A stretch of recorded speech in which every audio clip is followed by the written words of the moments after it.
Hi there, I'm Larry Johnson. I am not Danny Davis. Danny Davis, though, was kind enough to invite me to sit in his chair. So these are some big shoes to fill while he is on vacation. And today we are honored to have Colonel Jacques Baud back. The Colonel is a well known figure here at Daniel Davis Deep Dive. And so that's what we're going to do. We're going to dive in deep. We're going to start with the Middle East. Colonel, how are you today? Very fine. Thank you very much. Thank you for inviting me back to the show. Thank you. We got all the moving parts behind the scenes. Danny's producer Gary he's a miracle worker, great guy. So we've been hearing now for it's like I guess the play Waiting for Godot of as far as waiting for Iran to retaliate. If you read any of the press, I don't know what was being said in Europe, but at least in the Western press, a week ago Monday, they were saying, "Oh, U.S. intelligence analysts believe it's going to happen today." Well, Monday came and went. So, what's your take on what's going on?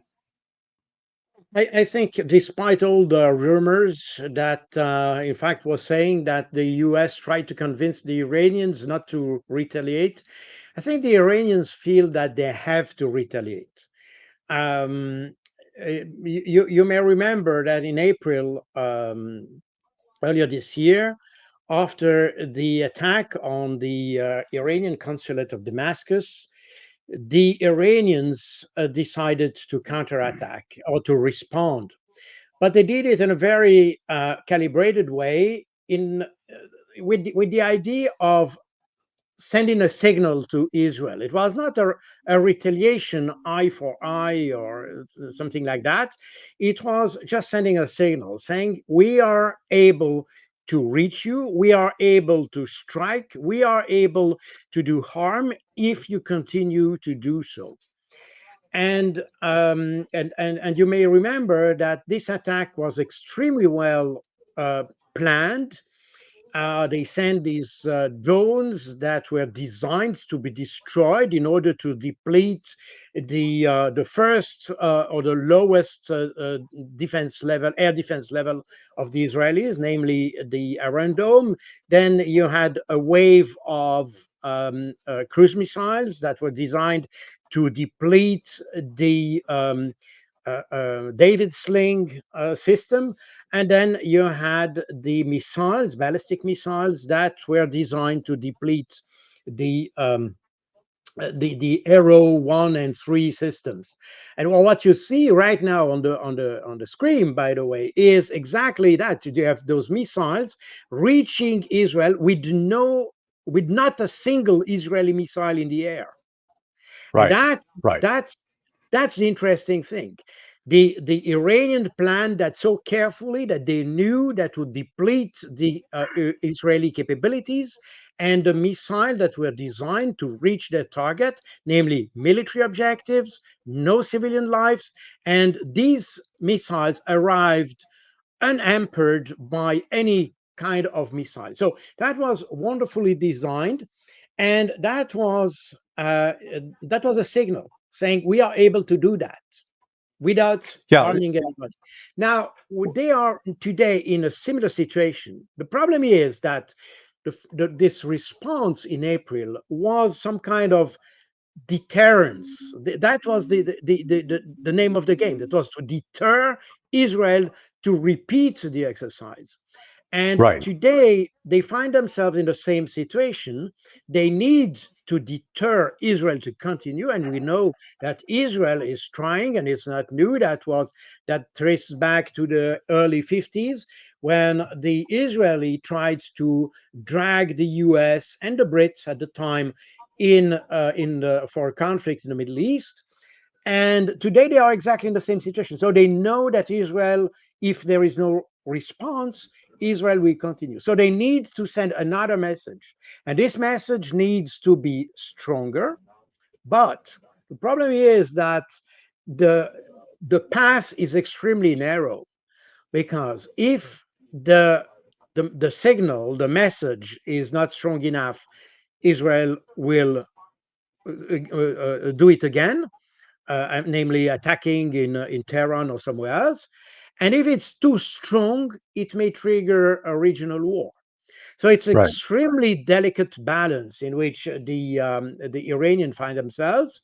That's the reason why they convened or asked to have the conference of the Islamic cooperation states to have convened last Wednesday, and in that at the end, the final communique of that meeting was in fact a strong, very strong, a very clear support to Iran, very clear support to the Palestinians, very clear condemnation of the Israeli attack on Tehran, including the assassination of Ismail Haniyeh, and a clear that there was also a clear condemnation of the behavior of Israel in the occupied territories, sorry, plural form, Yeah. and Yeah. that was also there was a reference to the recent advice given by the International Court of Justice as a response to a request from the UN General Assembly in order to qualify the behavior of Israel in the occupied territories. So we see that the the Iranians are now backed by a very strong declaration from all Islamic states, and nota bene, these are all Islamic states. That means not just Arab states. It's not just the Arab states, because I remind you that Iran is not an Arab state. It's a Persian state, and that includes also states like Jordan or Egypt, who are traditionally aligned on US policy and Right. who tend, by the way, recently they made some declaration suggesting that they would stop any missile passing in the airspace. So this declaration is must be taken extremely seriously, because that will be the base, let's say, the legitimacy for Iran to retaliate. But now they Yeah. have, sorry, Let me highlight a couple of points that are important points that you've made. Um, One, with respect to the April 13th strike or retaliation by Iran, as you said, it was a demonstration, and it was carefully negotiated. That's the one thing that we absolutely, really haven't seen overtly, but apparently the United States was heavily engaged and convinced the Iranians in that case, pull your punches, don't cause damage, don't kill, send the message, and we'll shoot your stuff down, and peace will reign. And Iran, it's just quite a contrast with the image of Iran as this rogue state, a terrorist state, out acting crazy. They were actually going through diplomatic channels. They were coordinating and communicating with others, and they came out of that thinking, okay, we've now deterred Israel. And then Israel turns around and conducts the assassination on the day of the inauguration of the new president, Pezeshki, I think it is. I'm not sure how to pronounce it. But uh, Iran then came back, and they went first to the United Nations Security Council, where the UN, the Iranian ambassador said very clearly to the UN Security Council, either you guys enforce your rules and apply them fairly, or we're going to defend ourselves. It's either or. exactly, And the UN obviously absolutely, didn't. Then they went to the Organization of Islamic States exactly. and ticked that box. And most importantly, I think the Russians. What do you make about what the Russians are doing? Well, I think right now the Russians are a little bit in the background, despite the fact that Mahmoud Abbas is currently in Moscow. The Russians have other problems to solve, in fact. So I'm not sure they want to take an active part in that, despite the fact that also they declared they will support Iran. Apparently, there were some electronic warfare equipment delivered to Iran. Yes, to Iran. I have heard about the Murmansk BN system, the Krasukha system, which are basically jamming equipment and electronic warfare, both jamming and listening. I'm not exactly an expert in that field, but apparently that's what they did. So, but these deliveries were probably part of an earlier agreement, namely the military cooperation agreement that was signed with Iran, rather than linked to the current situation. Nevertheless, Russia considers Iran as a friendly country, and they will certainly support them. But I'm not sure they will try to take an active role. I mean, I don't know.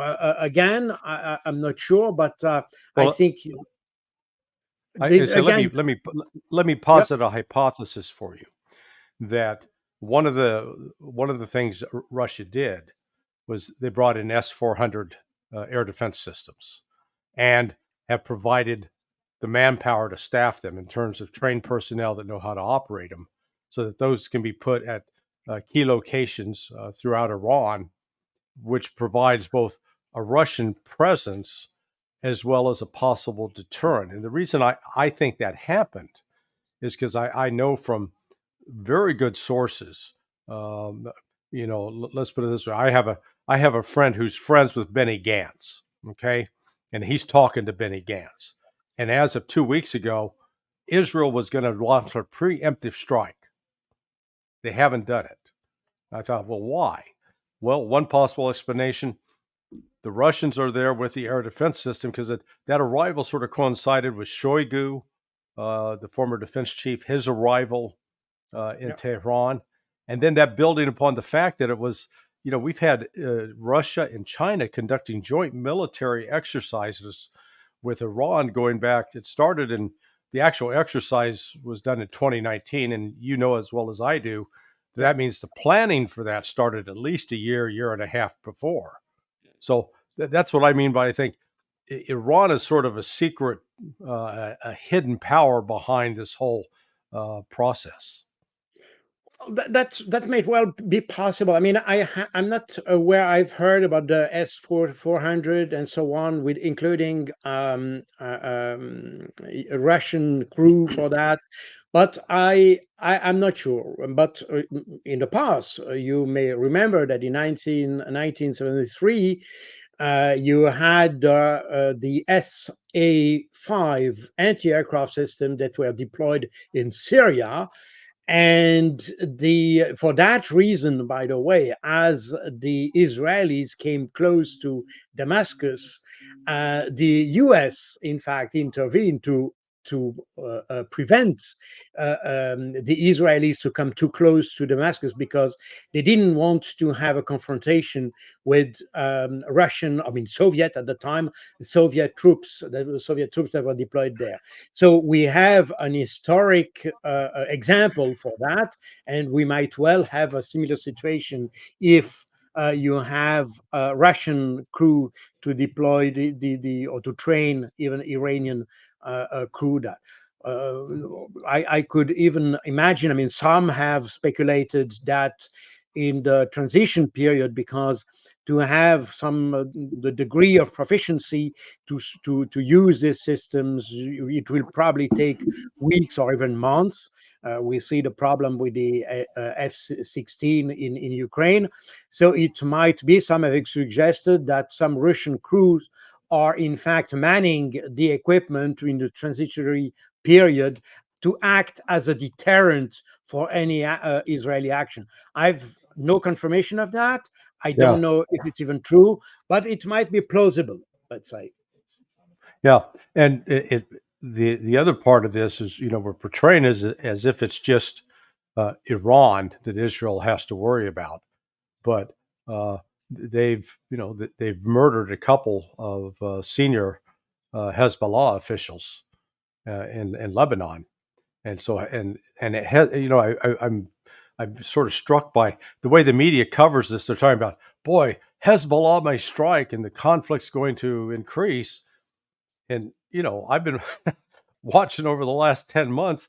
Hezbollah has been pretty liberal about firing rockets, missiles, and mortars into Israel. But you've got that, and then ditto with the Houthis. The Houthis have not been shy and haven't been sitting back doing nothing.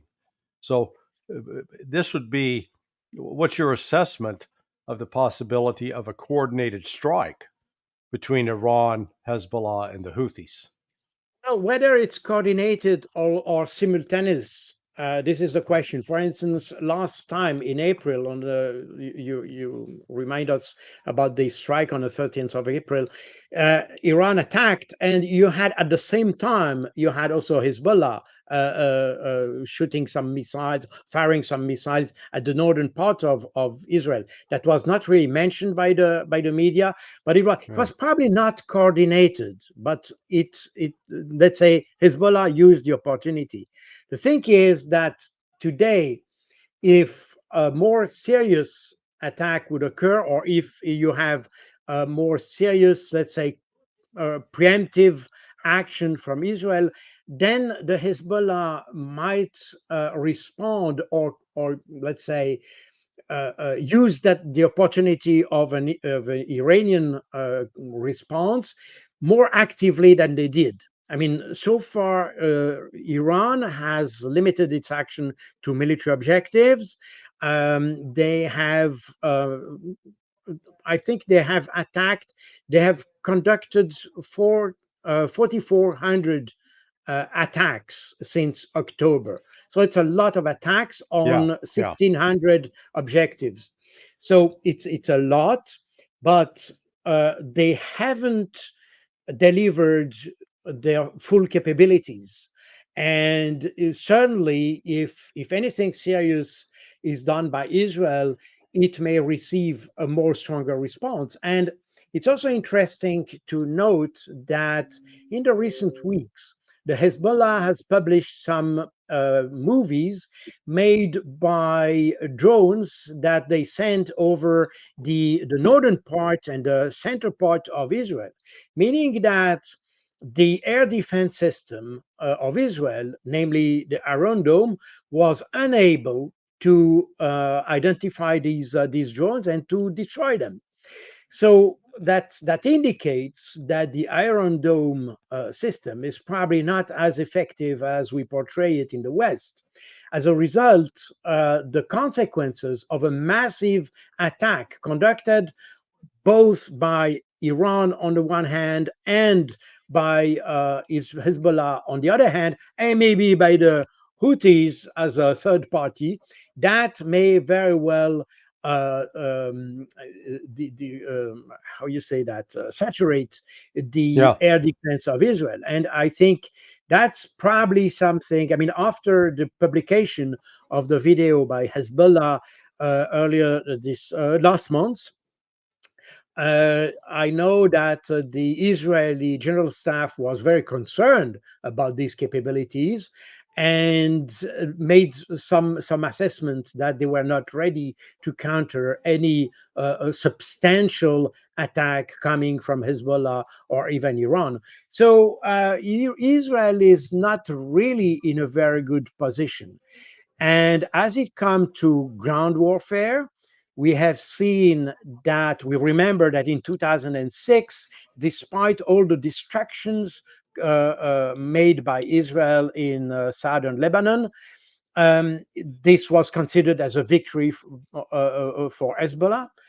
And we see since October, I mean, the 7th of October or the 8th of October, that the Israeli army is not ready for the kind of warfare that is conducted both in the Gaza Strip, but also probably in the northern part of Lebanon, in the southern part of Lebanon. Meaning that both on the air defense side and on the ground force side, we have an Israel which is where whose capabilities are, in my view, widely overestimated in the West. And probably they realize today that engaging into a substantive, I mean, a substantial confrontation with both Iran, I mean, Iran that probably airstrikes and so on, but with Hezbollah, that certainly airstrikes plus ground forces. I mean, probably Israel realized that they might not be up to the mark for doing that. And there's Yeah, also something we need to remember, and that was not mentioned so strongly by Western media, but that's the fact that the Arab League withdrew the Hezbollah from the list of terrorist movements. right, right, In 2016, the Arab League put the Hezbollah on the list of terrorist organizations. I mean, under the pressure of the US, obviously. And just recently, they removed the Hezbollah, meaning that, because that has implications, because that means that as of today, if they support the Hezbollah politically, or even by supplying equipment, or even by supplying forces to help them, I mean, that could be legal. I mean, it's no longer supporting a terrorist movement, you see? right. So the political dimension of that is huge. And I think this is also something that needs to be taken into the equation. We have seen some groups in Iraq that declared that they would join the Hezbollah in fighting Israel. We had the Turkey government who said that they were ready to invade Israel if necessary. I'm not sure they will do it, but at least on the rhetoric side, they said it, meaning that we see that all around Israel we have a kind of not kind of a coalition, certainly not an alliance, but we have more like-minded countries Right. when it comes to Israel, and I think that's a very important point because in the past that was never exactly the case. Probably in the late 40s with the 1948 war, and probably up to the 1967 war. But after that, other countries remained quite, let's say, cautious in addressing Israel because they tried to align to the US and things like that, namely, for instance, Jordan or things like that. So, but today we may have a very different constellation. And it's interesting that you had just a couple of days ago in Ediot Ahronot, which is an Israeli paper, who said we cannot live just by the sword for so long. We need Hmm. to have a political situation to the conflict. So we see that in Israel itself, we have individuals or organization or journalists who are probably a little bit more clever than the Western journalists who understand Right. that probably we need to find another way of living because Israel cannot, for the eternity, live in confrontation with its neighbors. It has at one point to make some kind of peace and have, let's say, a normal relationship with its neighbors. Well, I'd like you to elaborate on. I think there's one we've seen one really important and disturbing indicator that there is a clear rift or split between the political leadership in Israel and the military leadership. I mean, you've had the statements by the head of the IDF within the last month, within the last 4 weeks, where he said, "We cannot defeat Hamas." And I thought, Exactly. finally, some sanity. But then there are reports from last week that Netanyahu was calling out the head of the IDF and Mossad, calling them cowards, weaklings. So, I mean, some pretty ugly name calling that got out into the public. And it looks like there are at least some in the Israeli military who recognize, boy, we're shooting ourselves in the head. So, what are the implications of this kind of rift for Israel's ability to actually defend itself or to carry out offensive operations? Well, I think the Mossad, namely, it has a bad reputation in our media and all that. But if you probably work with them in your career, I did Yeah, also. So they are not stupid people, and they have probably a better assessment on the situation than the politicians. Well, by the way, this is exactly the same in our country. We tend, as intelligence, to have a better understanding of the situation. The problem is that in our democratic societies, the politicians exactly. lead the way, and not the intelligence, unfortunately. But that's the reality. But in Israel, the intelligence probably understand that, and we see that several declarations, also from former directors of the Mossad, who said this is just insane the way we manage our foreign policy and our relations with our neighbors, including the Palestinians, by the way. So we have this difference between the intelligence community and the politicians since a long time. And today, the military is probably a little bit more aware of that because, well, because of the situation in Gaza. And as you said, that was. They acknowledge that they would not be able to defeat Hamas. And if we look at what happens on the field, we see that the Hamas operation in the field are perfectly coordinated. We see absolutely no disturbance in the command and control system. We talk about the Hamas, but in fact we should talk about the Palestinians, or a coalition Right, of Palestinians, because right, the 7th of October was in fact conducted by a joint operation room that involves several, about 16 or so, different Palestinian factions, of which the Hamas is probably the most important. I agree, but there are several group, and in the on the tactical battlefield, we see that all these factions cooperate together and they coordinate operation. They conduct complex ambushes against the Israelis with different factions, with different groups, with different. I mean, we see that there's a coordination in the command and control in order to have different factions cooperating in the same operation in different spaces.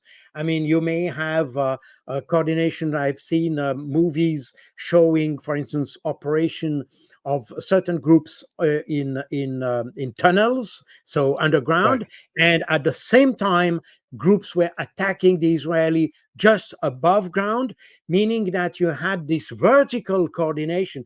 It's extremely complex. I mean, that means that they have the means of communication. They have with small cameras and things like that. They can have a very good battlefield awareness, and they coordinate all that. So meaning that the Israelis were not able not only to destroy the Hamas physically, but they were not able to destroy the command and control structure.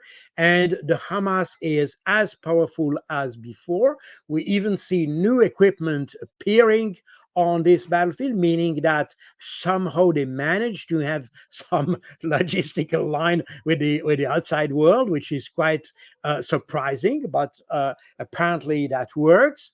And we see also that the soldiers or the combatants of the Palestinians are extremely well trained. They are perfectly proficient in the use of their weapons. I mean, RPG-7 and things like that. They know right, right, exactly how to use that. So we see that in fact the whole capabilities of Hamas have not been diminished. They have probably killed a lot of civilians. Maybe among these guys, you may have a few thousand Hamas fighters. That's possible.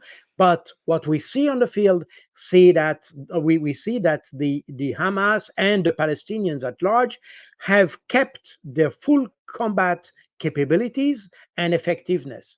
So this is a lesson that the IDF was not prepared to draw from that conflict, because they, I think, and if you could read what they said in early October when they promised to defeat and destroy Hamas, they were confident that they would do that, and so on and so forth. Right, right, But rapidly they realized that the task is much more complex than what they expected.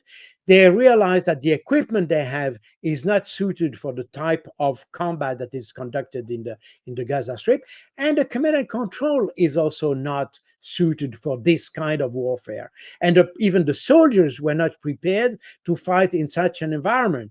You probably remember that even during the Iraq War, you had these U.S. soldiers with the post-traumatic disease and things like that, right, because right, of the specific situation of guerrilla warfare, which is extremely demanding psychologically. And you can imagine, I mean, the U.S. soldiers were professional soldiers, but when we talk about the Israelis, we're talking about civilians who just take their weapon and go fighting.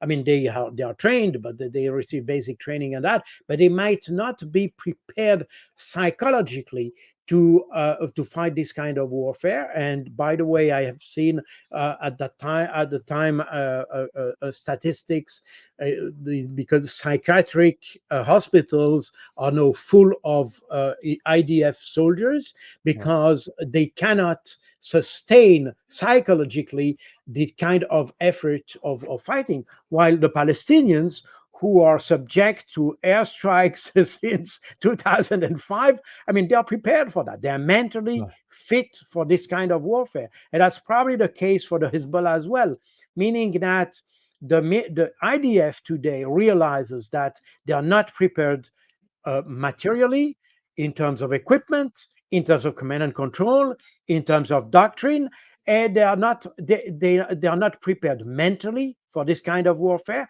and they don't have the strategic support anymore, because more and more you have people doubting on the support of on supporting Israel. And today, and as we had this advice from the International Court of Justice, in addition to that, there is this a trial which is under at the request of the South Africa, that talks about a plausible genocide, meaning that if you are a Western country, how long will you support a country which is accused of a plausible genocide? I mean, at one point, right. you might well be yourself condemned as the one who helped the conducting of a genocide. So the situation of Israel doesn't look good at all. If we Yeah, take both political, strategic, and military criterias. yeah. And in fact, let's point out that the suffering that the Israeli soldiers, the psychological damage, I would argue it's not from doing close quarter combat and having to do entry. It has to do more with the actual conduct of the soldiers against civilians Yeah, in yeah, Gaza, agree. because Agree. this is very very reminiscent of when the Germans entered Poland and then Russia during World War II, and the Einsatzgruppen was out Yeah, lining people up in pits and shooting them.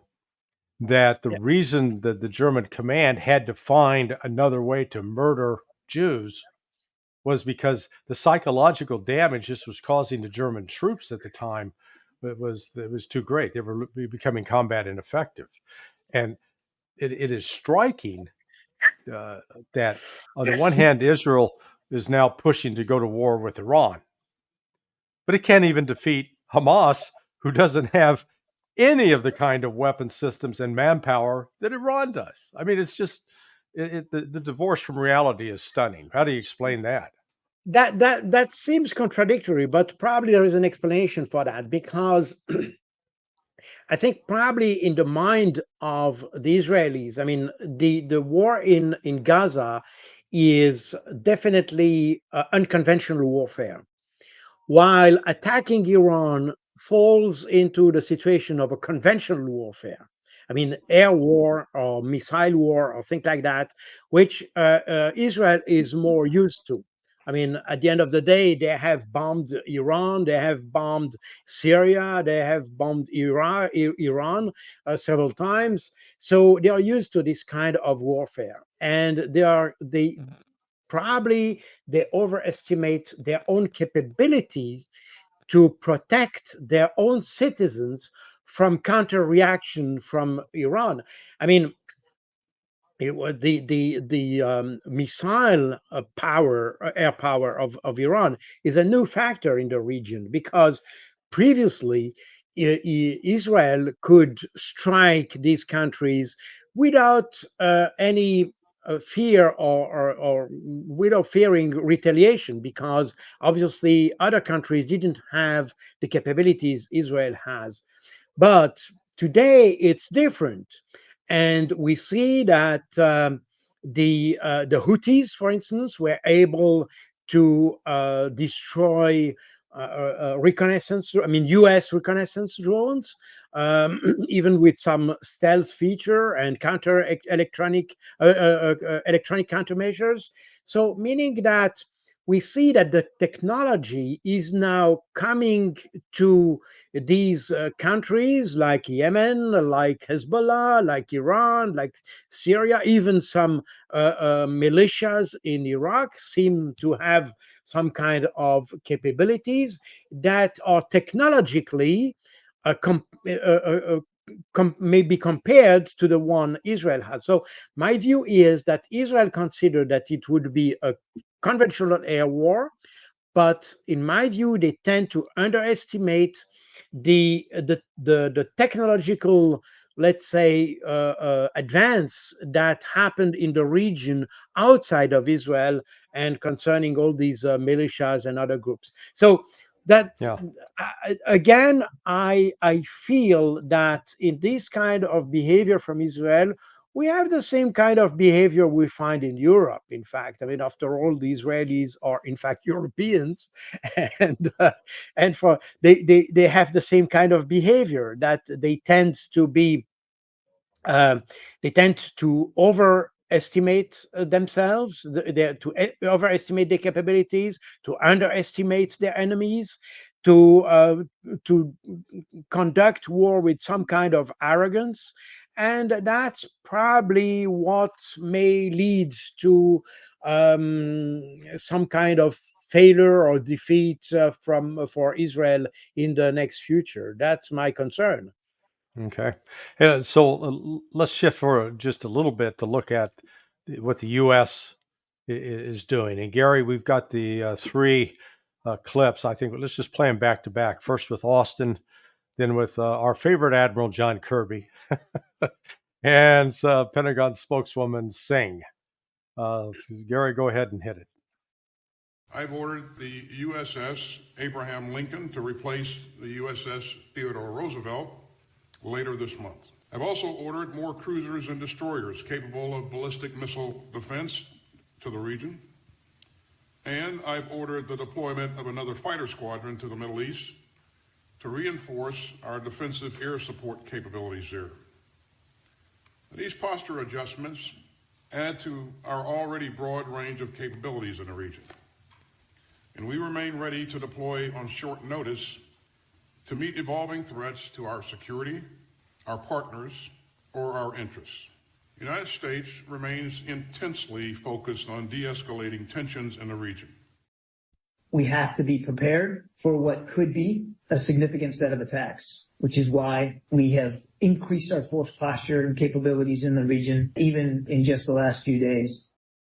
We're certainly sending a message, and that is one of deterrence. We certainly do not want to see a regional conflict or a wider war spread out in the Middle East. And so the movements that the Secretary announced on Sunday with the expedited movement of the Abe Carrier Strike Group moving into the region, I think sends a huge message of deterrence. I mean, that carrier has F-35 aircraft on it, and previously, before the announcement that the secretary had made on Sunday, we'd also bolstered our air power presence in the region with an additional squadron of F-22s. The message that we're sending is clear. It's one of deterrence and one that we will come to the defense of Israel should we need to if Iran were to attack. So, Colonel, I'm going to give you Mission Impossible here. The United States is sending everything that's floating and flying to the Middle East, and we're de-escalating. So, can you connect those two ends for me here to make sense of it, please? That's a little bit like squaring the circle, huh? That's it. No, I think, in fact, what the spokeswoman just said is, in fact, exactly the point. I mean, my personal view is that the U.S. doesn't want to be committed and doesn't want to be involved in any kind of conflict. I mean, especially when it comes. I mean, what I mean is that the U.S. doesn't want to send boots on the ground. Uh, Right. and the forces they send, in fact, if you look at it, these are just standoff weapons. These are counter missile forces, and my personal view is that they're committed to support Israel. So that's a constant in the U.S. policy, and that will not change. So they will help Israel if there is any missile attack from Iran, and Iran will probably not send ground troops, but probably have air attack by missile and all that. And the US is ready to support Israel in countering those missile attacks. So that's my view, but they have a deterrent force to let's say to avoid an escalation of the conflict.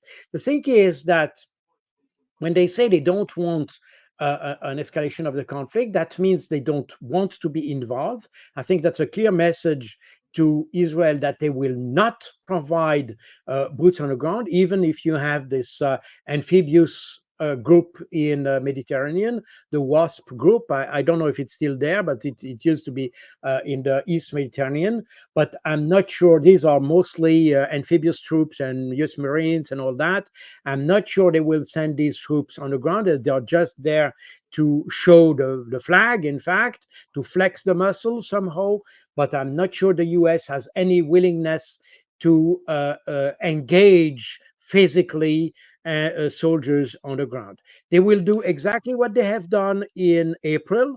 That means just supporting, sending a few missiles to complement what Israel has, and they will do that. I mean, the thing is that in the right now in the U.S., I think I'm not sure the Biden administration is have doesn't. I'm not sure it has the right strategy for that, but I think they try to avoid the conflict. I mean, the success for Biden would be to start a negotiation process or a dialogue process. That would be the success. And my personal view is that the U.S. is trying to do so, to press the Israeli into a negotiation process. And that would already be some kind of success.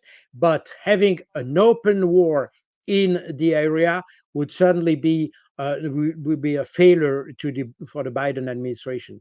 But we see that the Israeli attack on Tehran is, in fact, was received in the U.S. exactly the same way the Ukrainian attack in the Kursk region, and Right. namely that the US were kind of surprised of that, didn't approve these because, again, they are in a situation. I mean, I'm talking about the Biden administration now. They are in a situation where they don't want to have they don't want to degrade the situation. They don't want to have this conflict to extend. They would prefer to have a process in which they could show themselves as the one who promoted a solution. But extending conflict is definitely no solution. It's no solution in Ukraine. It's no solution in Israel. And what we see in both theaters is that the U.S. is not listened to. And that's Yeah. the most concerning thing, in fact, in these in both theaters, that there is no voice to calm down the situation. I mean, since the beginning of the war, the special military operation in Ukraine, as well as the start of the Operation Al-Aqsa Flood from the Palestinians, you had absolutely no voice in the West that contributed to calm down the situation. You had the European diplomacy is inexistent. Nobody has heard and seen any diplomat in this region. They have absolutely no voice. Nobody listened to them. I mean, they are totally absent. The only voice that could raise the voice and could advise the stakeholders would be the US. But as we see since October, the Israelis, and specifically Netanyahu, does whatever he wants without listening to the US. He listened Right. to the US when it's convenient to him, but as soon as the US tries to calm him down, the Netanyahu turns a blind eye to what Biden says, and that's exactly the same thing in Ukraine. So the what concerns me in that respect is that you have absolutely nobody who is able to have a grip on the situation in the West. I mean, they are emotional. And that's normal that in wartime you start to be emotional somehow. I mean, we would prefer to have some kind of rational thinking and all that. But the fact of the matter is that when you are at war with, you tend to be irrational and emotional. So that the actors are irrational and emotional, we can understand that. Yeah. The problem is that no voice outside of these actors can have a grip on the situation and can advise them because they are listening to nobody. And that's the interesting thing. Well, the Iranians are listening to what the Russians say. They are listening to what the Chinese say. They are listening even to the US say, because as you rightly pointed out, before counterattacking in April, they consulted through Oman, I think. They consulted the US, and they wanted two things, and that's very interesting, nota bene, from the Iranians. On the one hand, they wanted to convey the message to the US that they didn't want to destroy Israel, so they didn't want to expand the conflict. And on the other hand, they wanted to hear from the US that the US would not intervene in the conflict. And Yeah. they were Yeah. very prudent and very cautious in advancing in that in their response by listening to the actors. And that shows that the Iranian leadership, in my view, is probably more rational than the Israeli. By the way, as we can see, when it comes to the possible extension of the conflict and all that, to whom ask we to have restraint? We ask the Iranians. Nobody asks the Israelis, because Right. we know that the Israelis will never exert restraint. But the Iranian, we consider them as more rational, and therefore we ask them to exert restraint. That shows that we have implicitly we have a better opinion of the Iranian than of the Israelis. Well, That's yeah, and in fact, one of the things we're looking at though is the decline of U.S.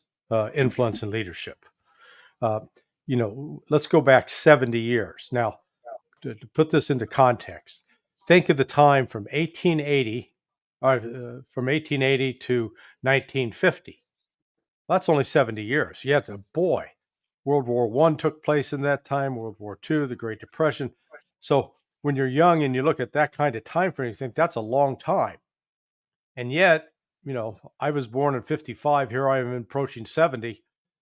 And it was in 1953, 54, the Suez Crisis, and where France, England, Israel were invading Egypt. But at that time, the United States stood in and says, whoa, stop, exactly. and or else. And we were able to stop right there. Today, I think we're in a situation Have you ever been in an airplane and the plane's taken off and you look up the aisle and the cockpit door is open and there's nobody in the pilot's seat? That's sort of where we are right now. We're not sure who's flying the plane or who's driving the bus. Absolutely.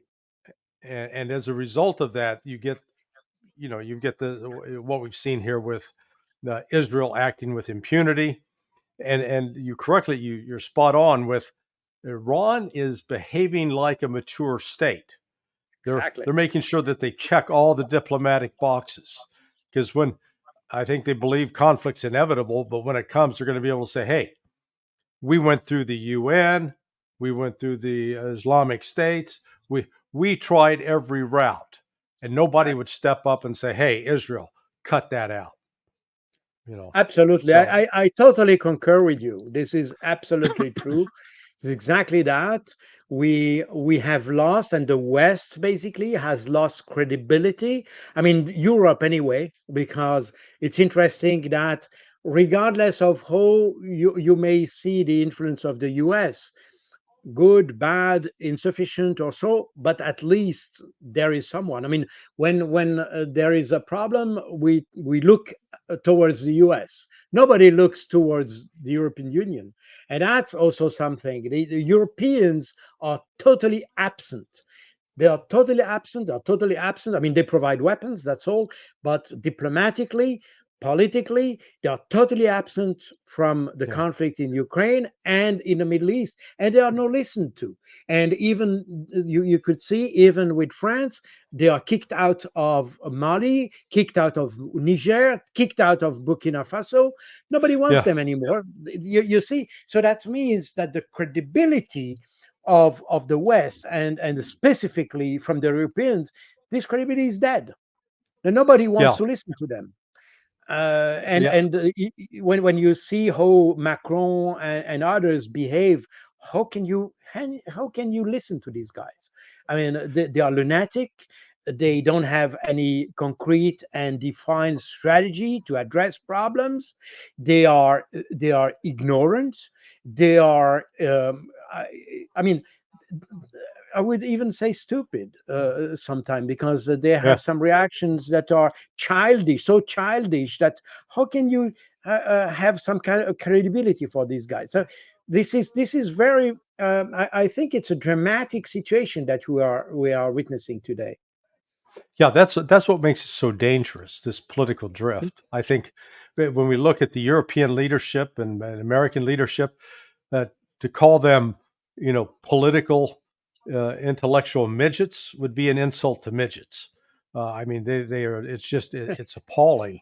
Uh, we're going to be. I'll be interviewing Ambassador Chaz Freeman tomorrow on Daniel Davis Deep Dive, and I remember Ambassador Freeman from my time at State, and there really were still some men and women of real stature and maturity that were in charge back then, and I'm just appalled by what I see today across the board, both at Pentagon, military leadership, as well as the diplomatic leadership. And I think you're seeing that as well. Let me, with respect to that, this shifts the conversation a little bit in a direction I didn't anticipate. But can Europe hang together going forward?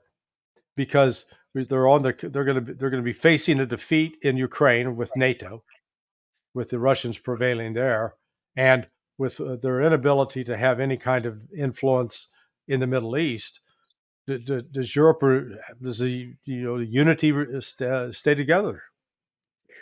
There is something rotten in the kingdom of Denmark, as as Yeah, Hamlet would say. If you look at Europe, in fact, it never managed to have a common um, uh, foreign policy. It never managed to have a common defense policy. You still have very distinct interest. I mean, definitely France has interests in Africa, or had at least some interest in Africa, but other countries such as Estonia, for instance, or the Baltic states, have absolutely no interest in Africa. Finland or the Nordic states have absolutely no history with Africa. So, meaning that the interests that you might have and interests that might translate into military effort or defense policy, you see that there is huge discrepancies within Europe. And that's exactly the reason why, when they talk about the defense of Europe and all that, it's a fiction, because before having a common defense policy, you need to have a consistent foreign policy, because at the end of the day, defense policy is linked or closely related to your foreign policy. If you're not able to have the same one, I mean, how can you have a defense policy? Look at what we have in Ukraine today. We have Hungary and Slovakia, who are extremely reluctant to continue feeding this conflict for several reasons. I mean, Hungary has a Hungarian minority in the western part of Ukraine. And since 2014, this Hungarian minority is subject to exactions from the Ukrainian government. The Hungarian have complained repeatedly to the European Union, the Council of Europe, and the Europeans have never done anything because it was Ukraine. Today, when it comes to continuing to support this conflict, the Hungarian are saying stop. So we see that within Europe itself, you have those differences. Now, looking at China, you had Italy, who used to be part of the Belt and Road Initiative. Then, under the pressure of Europe, they decided to withdraw from this Belt and Road initiatives, and they said that a few months ago, by that was last year, they said to China they would abandon the project. And today, what happens? You have Mrs. Meloni going to China, asking China to come back into the. So we see that the Europe suffers from a lack of coherent foreign policies. They suffer from a lack of vision of what is the future. We see Germany. I mean, this is probably the most blatant example of stupidity, where they inflict to Russia sanctions that in fact have as a only effect to affect German economy. And the German economy is suffering from that. They are putting sanctions on China, although China is the biggest market for German cars. But they put sanctions. I mean, not sanctions, but they try to raise the tariffs with the European Unions and all, European Union. So meaning that today the Chinese say to the Germans, guys, we have nothing to do with you. And the German economy now is crying to have to keep on the Chinese market. So uh, we have totally inconsistent strategies, inconsistent foreign policies, no common view on what we want to achieve, even in Ukraine. I mean, helping Ukraine to defend. Okay, but for what purpose? To reach what objective? I mean, as we see today, and as we have seen in my first book, Operation Z, that I published in October 2022, describes exactly the situation we are witnessing today in Ukraine. So nothing mysterious in that. I don't have a crystal ball. I'm just analyzing the facts as they are. I'm not trying to make some kind of wishful thinking. And but it seems that our politicians are just dreaming. I mean, they're not considering the facts. They are just hoping. It's a strategy based on hope, but it's not the way you conduct a war. And that's exactly the problem we are witnessing today in Ukraine. And the more want to help Ukraine, the more we create a catastrophic situation for Ukraine. As a result, we are destroying the main enemy of Ukraine. In fact, is not Russia. Is Russia militarily Yeah. definitely, but from a more economic and a more broader context. I mean, Europe has made every single move you may want to do if you wanted to destroy Ukraine. Yeah. Because the Russians didn't want to destroy Ukraine, by the way. They just wanted to destroy a military potential, a military threat, not the country. The country was destroyed by the Europe, not by Russia. If we want to summarize a little bit the situation, the Russians had never declared they wanted to occupy Ukraine or to seize Ukraine. They didn't even say they wanted to seize territory, because, as you may remember, in Right. March 2022, the Russians were ready to give back all the territories they conquered in the early stage of the operation. So, meaning that territory is not the objective of the Russians. They wanted to eliminate the threats towards the Russian-speaking part of the Ukrainian population, and that was it. Basically, that was what the Minsk agreements were saying. But Yeah. they tried, since nobody wanted to implement them, then the Russians tried to enforce them through military means. That's all. The rest, all the distraction, has been done by the European, because they were not able to understand.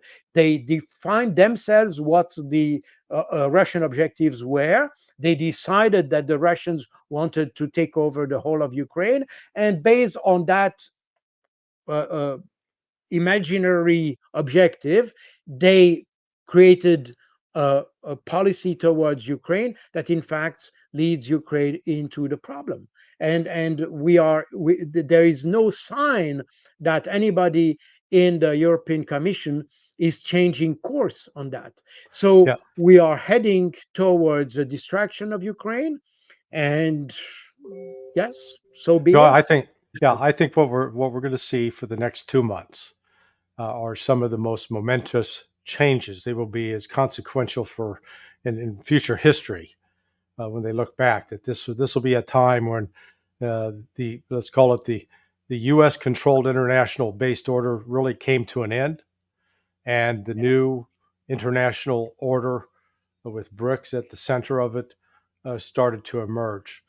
Colonel, listen, I've taken up more than an hour of your time, and I also apologize. As we were talking, we had a power outage here. We were suffering the consequences of Hurricane Debbie from a week ago, and so I dropped off briefly. Thank God you were able to continue talking because the audience was well informed. We would just appreciate you coming on. Appreciate your insights as always. I'm sure you'll be back on next week. We should have more developments to talk about with respect to Ukraine and Israel. I encourage everybody watching, if you're not subscribed to Daniel Davis Deep Dive, please subscribe, become a member. And if you want, also, I'm at sonar21.com. I'm happy to have anybody else that wants to sign up there too. There's no charge. So for Daniel Davis Deep Dive, I'm Larry Johnson. Thank you, Colonel Baud, and thank you, the audience, for listening. We'll see you again soon. Bye-bye.